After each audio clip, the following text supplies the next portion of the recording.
ASEAN panik. TC Perdana Timnas Indonesia langsung digeber intensitas tinggi ala Eropa.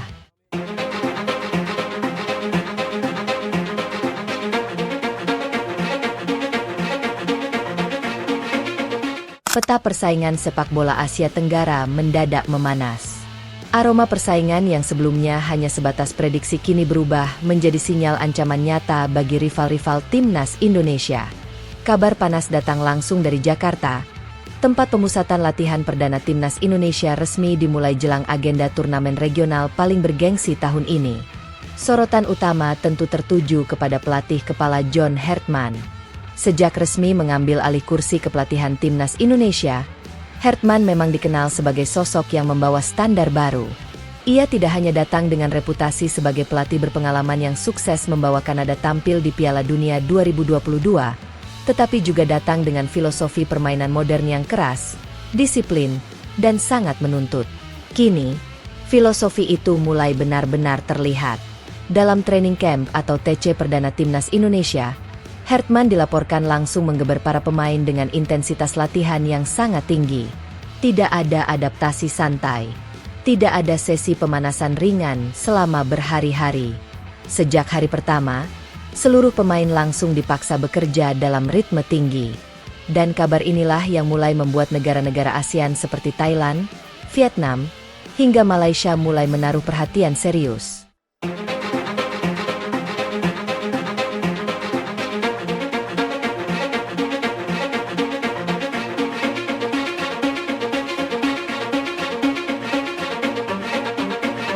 Bukan karena Indonesia sekadar menjalani TC, tetapi karena bagaimana TC tersebut dijalankan.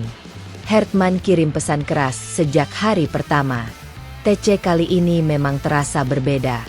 Meskipun banyak prediksi menyebut turnamen regional mendatang akan menjadi panggung bagi mayoritas pemain lokal Liga 1, karena absennya beberapa pilar utama yang berkarir di kompetisi elit Eropa, Hartman menolak menurunkan standar.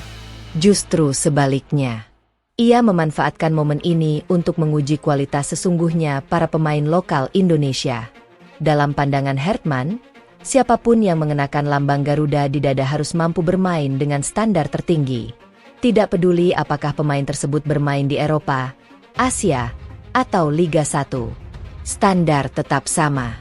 Mentalitas tetap sama. Intensitas tetap sama. Itulah alasan mengapa sejak hari pertama, para pemain langsung dihadapkan pada menu latihan yang berat secara fisik dan menuntut secara taktis.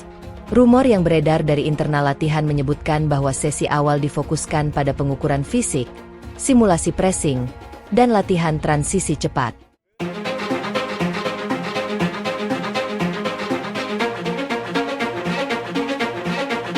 Porsi latihan benar-benar menguras energi. Banyak pemain bahkan disebut harus bekerja ekstra keras untuk menyesuaikan ritme yang diminta sang pelatih. Usai memimpin latihan, Hartman memberikan pernyataan yang mencerminkan filosofi kerasnya. Kami berada di sini bukan untuk liburan atau sekadar berpartisipasi. Kami sedang membangun fondasi taktis dan mentalitas pemenang. Siapapun yang memakai jersey ini harus siap berlari dan bertarung dengan standar tertinggi. Pernyataan itu langsung menjadi sorotan. Pesannya jelas. Era baru Timnas Indonesia telah dimulai. Dan tidak ada ruang untuk setengah-setengah.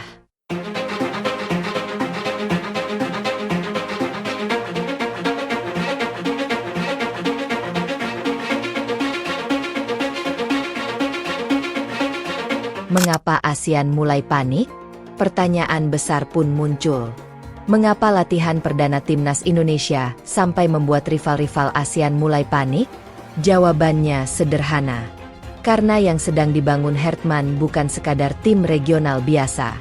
Ia sedang membangun sistem sepak bola modern dengan standar yang jauh lebih tinggi dibanding level Asia Tenggara pada umumnya. Thailand, Vietnam, dan Malaysia tahu betul bahwa Indonesia kini punya modal besar. Talenta lokal semakin berkembang. Jumlah pemain diaspora bertambah. Kualitas kompetisi domestik perlahan naik.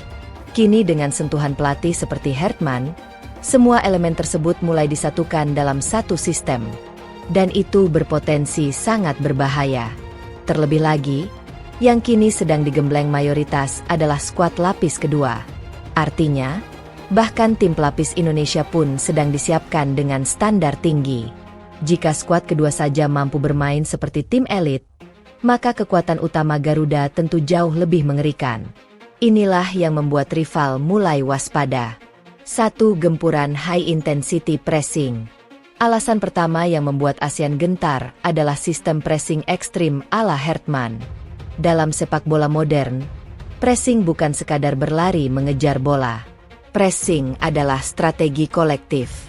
Seluruh pemain bergerak sebagai satu unit untuk menutup ruang dan memaksa lawan melakukan kesalahan.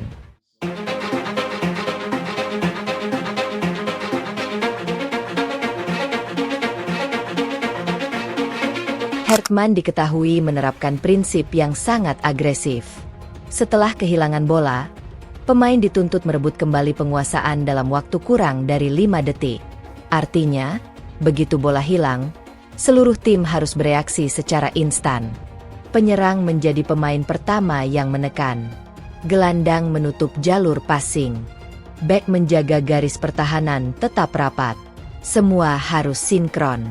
Strategi ini membutuhkan stamina luar biasa. Karena itu, hanya pemain dengan fisik dan disiplin tinggi yang mampu menjalankannya. Jika berhasil diterapkan dengan baik, pressing ini bisa membuat lawan frustrasi sepanjang pertandingan. 2. Standar fisik. Monster. Alasan kedua adalah peningkatan standar fisik yang ekstrim. Inilah salah satu ciri khas utama Hartmann. Ia sangat percaya pada pendekatan sport science. Semua aspek fisik pemain dipantau dengan detail. Mulai dari stamina, recovery rate, kecepatan sprint, hingga VO2 max. Standarnya pun tidak main-main. Pemain lokal kini dituntut mendekati level fisik pemain abroad yang bermain di Eropa. Artinya, kualitas stamina yang dulu mungkin dianggap cukup kini tidak lagi memadai. Setiap pemain harus mampu menjaga intensitas tinggi sepanjang 90 menit. Tidak boleh drop. Tidak boleh kehilangan fokus. Tidak boleh kalah duel. Pemain yang gagal memenuhi standar ini disebut-sebut berisiko langsung tersingkir dari daftar final 23 pemain. Sistem ini memang keras. Tetapi jika berhasil, hasilnya bisa luar biasa. Indonesia akan memiliki pemain-pemain dengan kapasitas fisik yang jauh lebih kompetitif.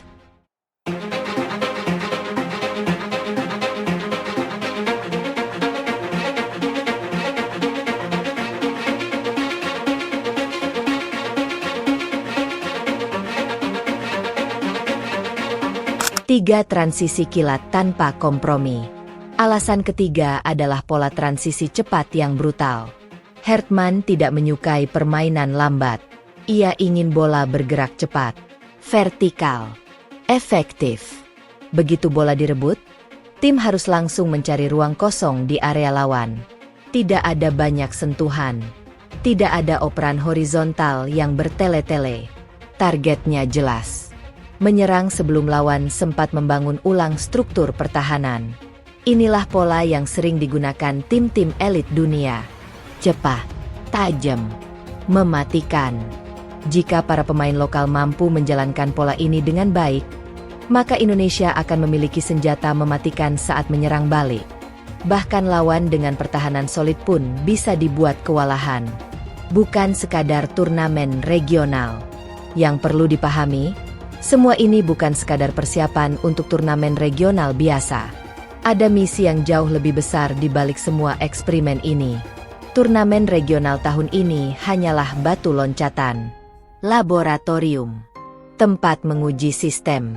Tempat mengukur kualitas pemain.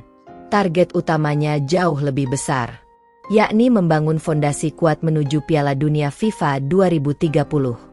Proyek besar ini dijalankan bersama PSSI di bawah kepemimpinan Erick Thohir dan mendapat dukungan penuh dari Prabowo Subianto.